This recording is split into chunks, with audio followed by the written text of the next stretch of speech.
O outro país que adotou uma definição racial para sua identidade nacional foi a Alemanha de Hitler.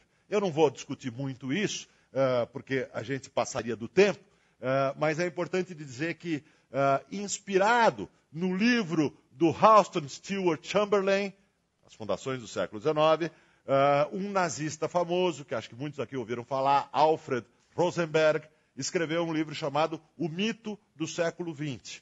E esse livro é a cartilha racial do nazismo. É a história dos arianos. É a história de como os arianos foram a vanguarda da raça branca ao longo da construção da civilização europeia. O que é importante dizer é que Hitler não acreditava nisso. Hitler era o menos racista dos líderes nazistas.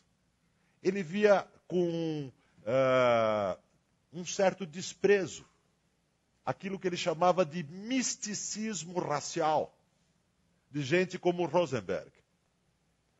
Hitler era, antes de tudo, um ultranacionalista.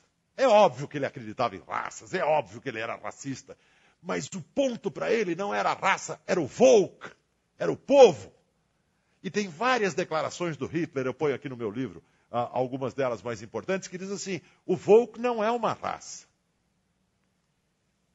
O Volk é, na verdade, um conjunto de grupos raciais.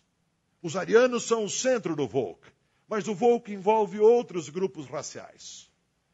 Numa outra declaração, ele diz o seguinte, os judeus não são, na verdade, uma raça.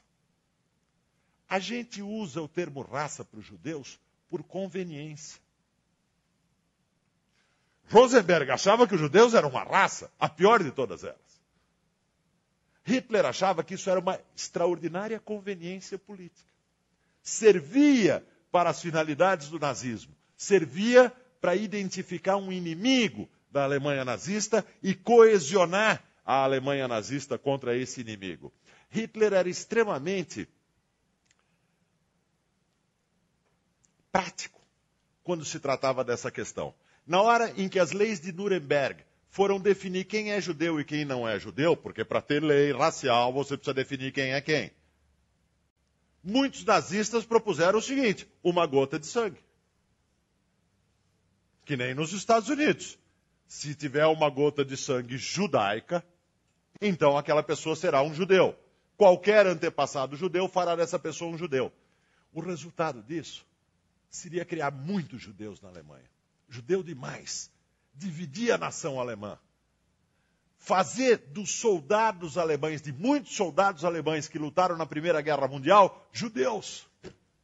E isso era inaceitável para o nacionalismo do Hitler. Então ele obriga o partido, nas leis de Nuremberg, a fazer uma definição racial muito mais restrita do que a americana, onde para ser judeu você precisa ter 1/4 de sangue judeu. Você precisa ter um avô judeu para ser judeu. Menos do que isso você não é judeu. E com uma exceção.